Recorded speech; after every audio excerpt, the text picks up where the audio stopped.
Now, U.S. markets tumbled today after a strong jobs report dashed hopes that the Fed will keep lowering interest rates. The Dow fell just about 700 points. The S&P and NASDAQ, this is what's interesting, both dropping around 1.5% as well. Now, the U.S. economy added 256,000 jobs in December, about 100,000 more than expected. The robust data could mean the Fed will keep rates higher, especially since inflation is still above the target that it has set at about 2%. Barron's senior writer, Paul LaMonica, is with me now. Paul, so good to see you. You have the task to explain this to us. I mean, look, the jobs market, from what you hear anecdotally, has been a tough one, especially if you think about white-collar workers, and yet these numbers would tend to indicate something else. Yeah, exactly, Paula. And it's, the market reaction was the proverbial case of good news being bad news, because as you point out, the investors worried that the Fed is very unlikely to be lowering interest rates at its next meeting later this month. But also, if you look ahead to its meeting after that in March, there's now the probability rising of another pause from the Fed then. So it's going to be very fascinating to see politically whether President-elect Trump will be president by the time of the next Fed meetings, if he is critical of Jerome Powell for not continuing to lower interest rates, or if he'll try and take credit for what's still a pretty robust jobs market. But I think you're right. There is some confusion because white collar jobs, it's been a little bit more difficult.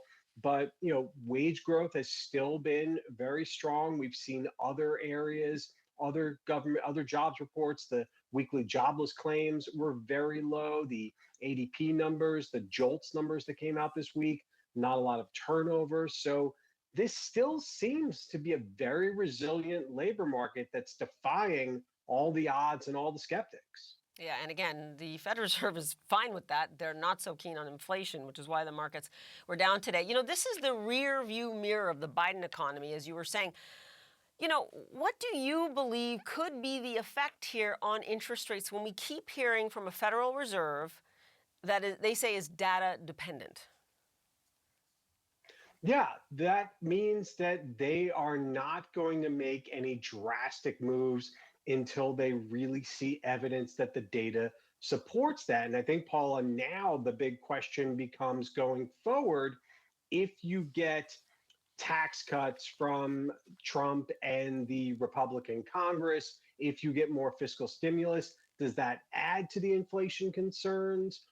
Or does the fact that it leads to robust growth and hopefully a job market that doesn't fall off a cliff, that the Fed can then kind of hold things steady for a while? But I think immigration issues, that's a worry. Whether or not you do wind up having mass deportations, that could be a potential problem for the labor market that pushes wages higher.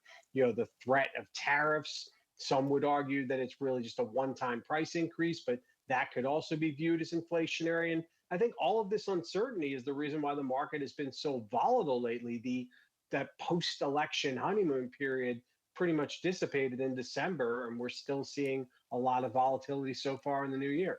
Yeah, and it's that uncertainty that's affecting markets. You've just articulated exactly what they know and don't know about the incoming Trump administration, and that kind of has them spooked. Paul LaMonica, you promised me next time we're going to actually talk about good economic news when you're on, okay? So that's what you're up for Well, next this time. was good economic news. It just wasn't a Not good for market interest reaction rates. to good Not economic for news. interest rates, Paul. I'm telling you, they're hurting out there. People want to be able to snap up those low mortgage rates and those low credit on their credit cards. So yeah, I hear you. Next Yeah, time. not anytime soon, unfortunately. Yeah. See you. Thanks, Paul. Appreciate it.